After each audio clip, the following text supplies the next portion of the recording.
Are smartphones getting boring? What exactly are the new features which the smartphone manufacturers release every year? Why is there no groundbreaking features coming with your smartphones even in 2020? So this video is all going to be about the same, where I'm going to tell you why there is no revolution happening in the smartphone industry currently. Before starting with the video, I want to let you guys know that keep my channel subscribed so that whenever I upload a video, you never miss on that. And by saying that, without any delay, let's get started with the new video.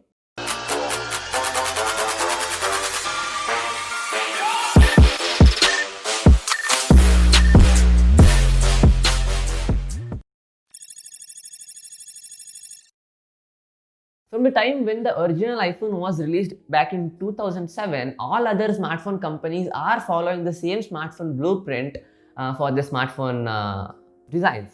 And that is still the fact in 2020. Even now, the smartphone companies are following Apple's design blueprint whenever Apple releases a new smartphone in September of every year. Some brands even copy the design of Apple side by side and they sell it by changing the logo of that.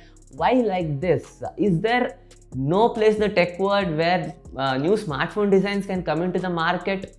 You can compare this to how humans picture the aliens with their big black eyes and oval shaped faces, wherein we don't even know that even aliens exist or they resemble humans in any way. Early to mid 2000s, a lot of phone manufacturers were experimenting with a lot of unique and strange designs to come up with a reliable smartphone mainstream design. Brands like Nokia and Motorola had released a lot of unique mobile phone designs, but they failed at the same pace as the pace the designs entered the market. Why? Because there was a lot of competition in creating a reliable standardized design for a phone, and when many companies were failing, Steve Jobs' invention of the new smartphone, the iPhone, which came in 2007, changed everything and set a benchmark for the smartphone industry in the future. See, now brands are trying to keep their market share stable by not changing things drastically, because that will indirectly or directly affect their incomes. See, if you take a risk and those risks fail, that's a huge loss for the company itself, right? For example, Samsung spends a lot for their R&D. Samsung has already spent like more than 8.4 billion US dollars this year, and there's half more year left. Samsung also had their very first folding phone patent in 2016, but they had to release the official phone in 2019.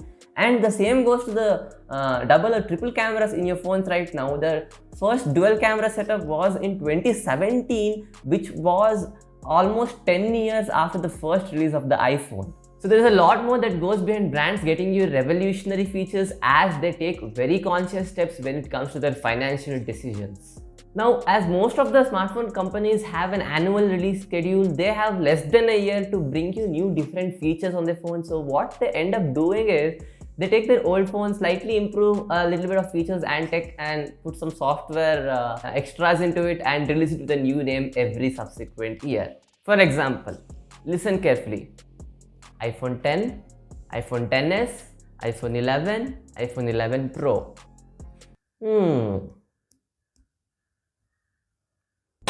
Yes, the software part of these smartphones have seen a lot of revolutionary features, but even if the hardware improvements are progressing slowly, software improvements can be done at a faster pace, I believe, because you already have a lot of inbuilt features like the night mode, dark mode, screen recording and whatnot, and you'll have more in the future too. Earlier you used to access these features using the third-party application, but nowadays you get it in your phone as an inbuilt feature, resulting in smartphone manufacturers rolling out very frequent software and system updates for your phones now and then.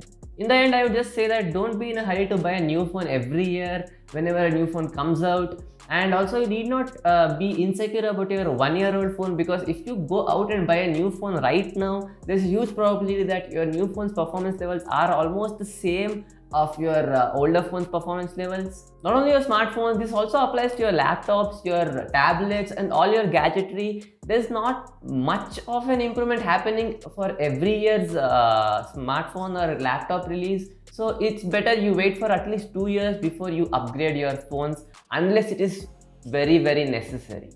That's it for today then. If you guys think that I have missed any of the points regarding this topic, you can comment down below in the comment section. And if you like this video, do leave a like and subscribe to my channel if you're liking my overall content. I have an Instagram page too. You can follow me there. It is called pi_tech_07. And as always, this is Pawan signing up.